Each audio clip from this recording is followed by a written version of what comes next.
Have you ever felt that jolt? That electric, heart-pounding, can't-look-away feeling when you first see someone? I'm talking about that instant attraction, that magnetic pull that makes you think, wow, this is it. This is the one.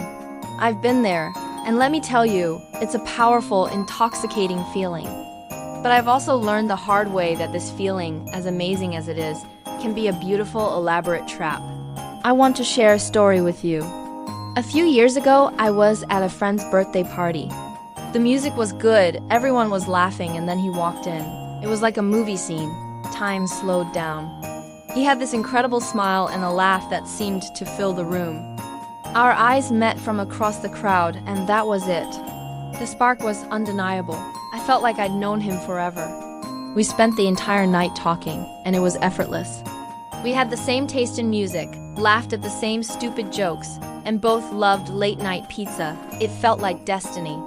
I went home that night completely convinced I had found my soulmate. The first few weeks were a whirlwind of pure bliss. Every text message made my heart race. Every date felt like a scene from a romantic comedy. He would bring me my favorite coffee just because, or we'd go on spontaneous adventures. I was so caught up in the fantasy, so sure of the connection, that I started building our entire future in my head. I pictured the holidays, meeting his family, moving in together.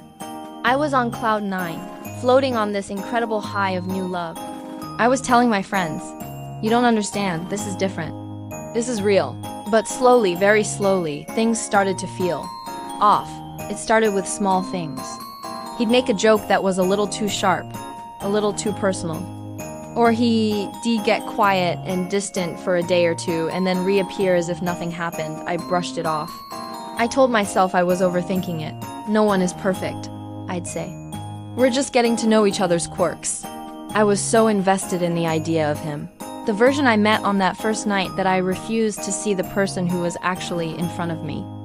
The illusion really started to crumble during a weekend trip we took. Away from the distractions of our daily lives, the cracks became impossible to ignore. I noticed how he talked about other people, with a subtle but constant stream of criticism. I saw how he handled stress not with patience, but with a short temper and blame.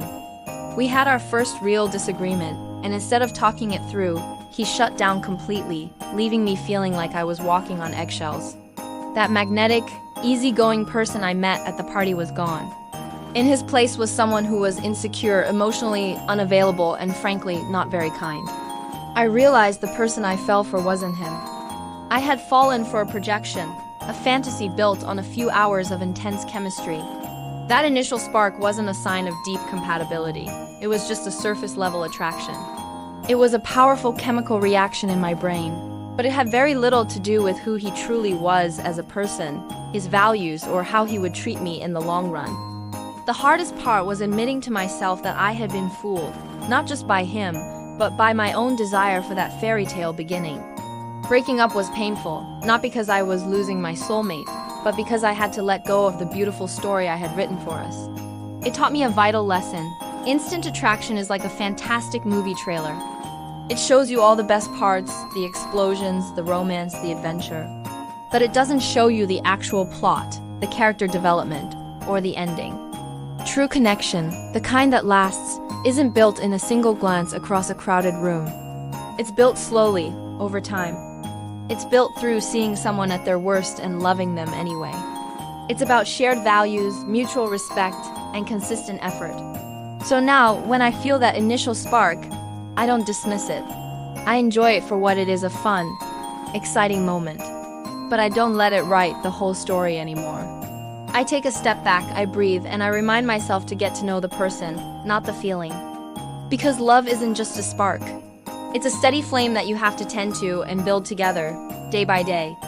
I hope my story can help someone out there who might be caught up in a similar whirlwind. Remember to trust your gut, but also give yourself time to see beyond the initial chemistry. Thank you so much for listening. If this resonated with you, give this video a like and subscribe for more stories. I'll see you in the next one.